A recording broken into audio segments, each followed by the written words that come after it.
Hello everyone, my name is Devansh Saxena और आज की वीडियो में पढ़ने जा रहे हैं methods to determine protein binding. ठीक है, तो बेसिकली ये जो हमारा टॉपिक है methods to determine protein drug binding, ये हमारा प्रोटीन बाइंडिंग चैप्टर में है।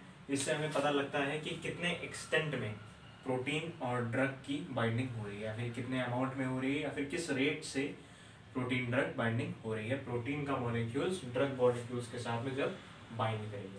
ठीक है, तो बेसिकली इसमें दो हमारे मेथड्स होते हैं, इक्विलिब्रियम डायलिसिस एंड सेकंड जो है वो हमारा है डायनेमिक डायलिसिस। तो फर्स्ट हम बात करें अगर इक्विलिब्रियम डायलिसिस की, तो इक्विलिब्रियम डायलिसिस में क्या होता है, एक हम पूरा एक तरीके से एक्सपेरिमेंट की तरह है ये, तो बहुत ईजी है, आराम से समझिएगा और बहुत जल्दी समझ में आ भी जाएगा। तो बहुत ध्यान से सुनिएगा इसको कि इसमें क्या होता है। इसमें हम एक सेटअप लेते हैं। सेटअप क्या है, मान लीजिए एक हमारा बीकर है, ठीक है, लार्ज बीकर है, जिसमें कि हमने इनलेट लगा रखा है वाटर का और आउटलेट लगा रखा है। जैसे हम लोग रिफ्लक्स करते हैं किसी चीज़ को, ठीक है, जैसे हम लोग आरबीएफ में रिफ्लक्स करते हैं, वैसी वो चीज़ है। वाटर का इनलेट डाला है, वाटर का आउटलेट डाला है। इसका कोई यूज़ नहीं है, सिर्फ इसका यूज़ है to maintain temperature, to maintain temperature.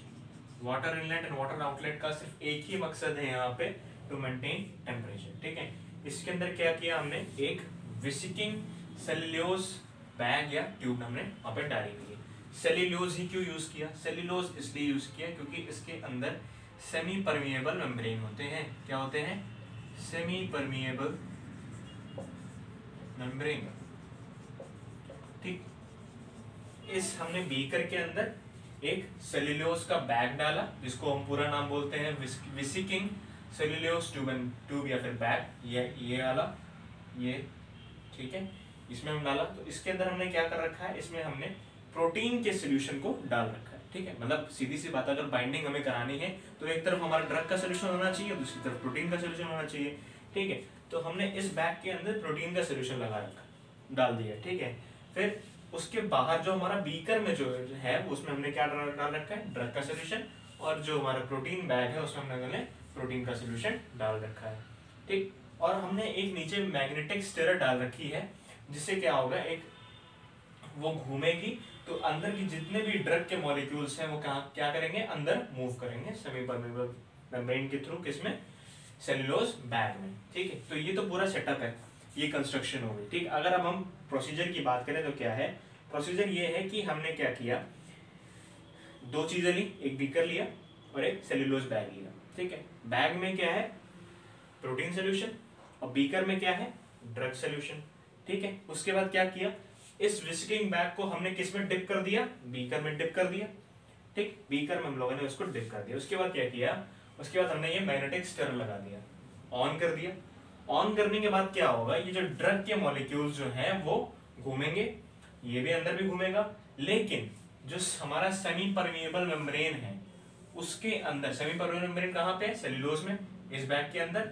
ठीक है, तो वो क्या करेगा, कि जो प्रोटीन के मॉलिक्यूल्स है उसको बाहर नहीं भेज पाएगा, और जो ड्रग के मॉलिक्यूल्स है वो अंदर चले जाएंगे। क्यों, क्योंकि सेमी परमिएबल मेम्ब्रेन क्या होता है कि कुछ ऐसे ही एलिमेंट्स उसके मेम्ब्रेन से पास हो सकते हैं जिसका साइज जो हो वो कम हो, किससे, as compare to the semipermeable membrane. ठीक है, लेकिन हमारे जो प्रोटीन सोल्यूशन होते हैं, जो प्रोटीन के मॉलिक्यूल्स होते हैं, प्रोटीन के जो मॉलिक्यूल्स होते हैं वो मैक्रो मॉलिक्यूल्स होते हैं। क्या होते हैं, मैक्रो मॉलिक्यूल्स। दो टाइप के मॉलिक्यूल्स होते हैं, एक macro molecules and monomeric micro molecules. ठीक है, मैक्रो MA और दूसरा क्या होते हैं, माइक्रो मॉलिक्यूल्स। ठीक है, तो क्या होगा कि जो हमारे प्रोटीन है वो क्या है, माइक्रो मॉलिक्यूल्स है, तो वो क्या करेगा कि ये जो प्रोटीन है ये इसके लेयर के बाहर नहीं आ पाएगा।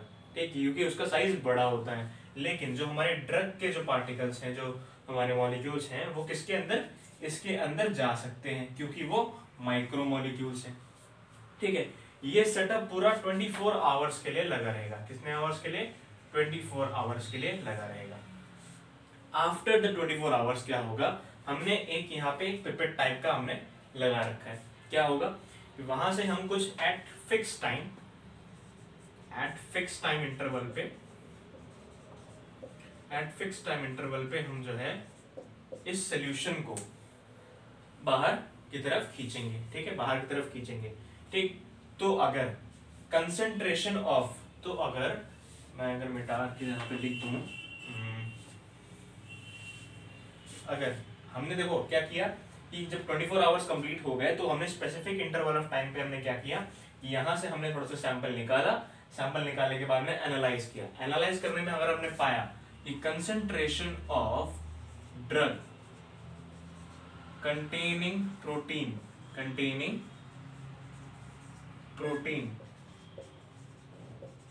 is more than drug concentration of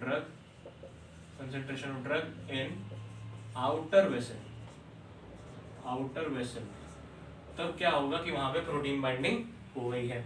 इसमें अगर इसमें का कंसंट्रेशन इस वाले कंसंट्रेशन से ज्यादा आता है, किसका, अगर यहाँ पे ड्रग का कंसंट्रेशन जो बाइंड करेगा प्रोटीन से अगर उसका ज्यादा आता है as compare to the concentration of drug which is bounded in the this outer vessel, ठीक है। अगर कंसंट्रेशन ऑफ ड्रग अगर इसका ज्यादा आता है एज कंपेयर टू दिस, तो क्या होगा कि वहां पे हमारी प्रोटीन बाइंडिंग हुई है। नेक्स्ट, अगर वहां पे कोई भी अगर वहां पे उसका रेशियो 1/1 आता है, 1/1 आता है, यानी कि concentration of this with respect to the concentration of this is equals to 1/1, then there will be no protein binding, वहां पे कोई भी प्रोटीन बाइंडिंग नहीं हुई है, ठीक है।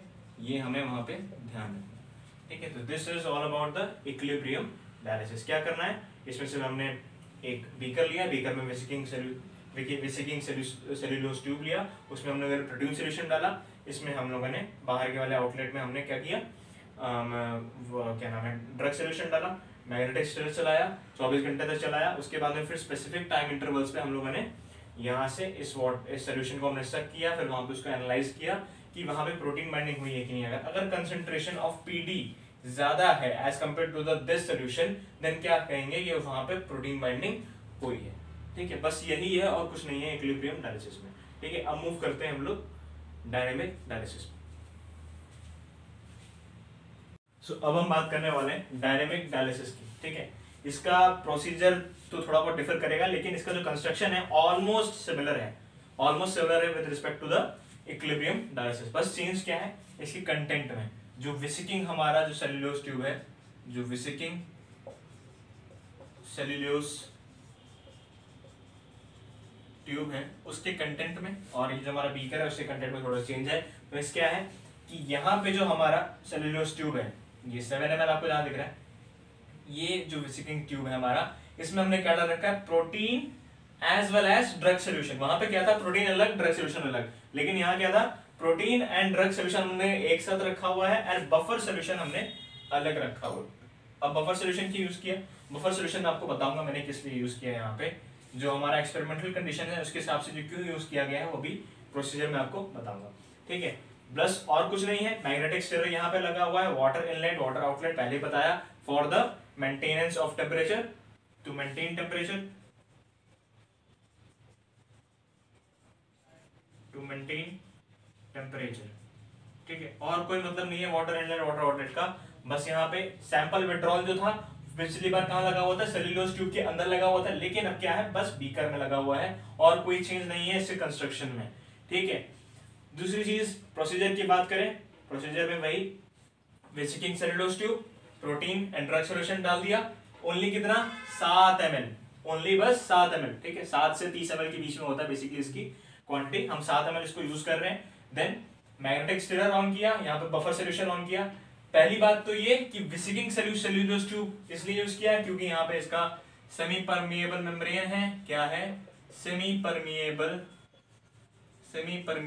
Membrane,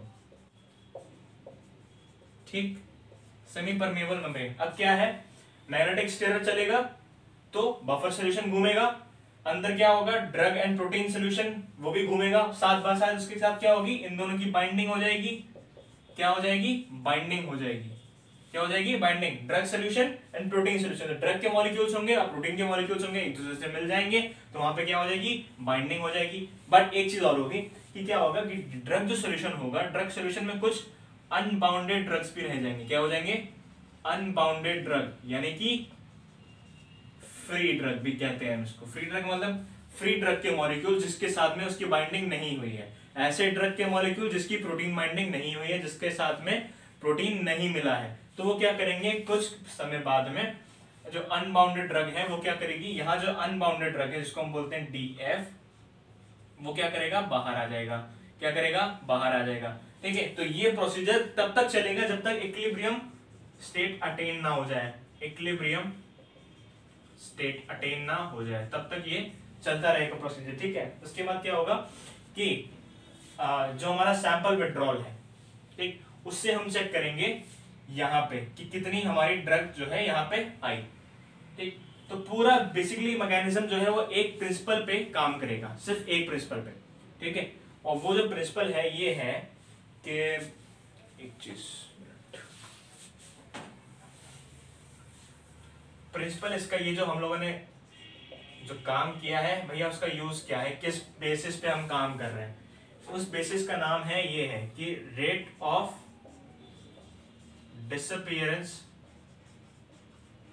disappearance of unbounded drug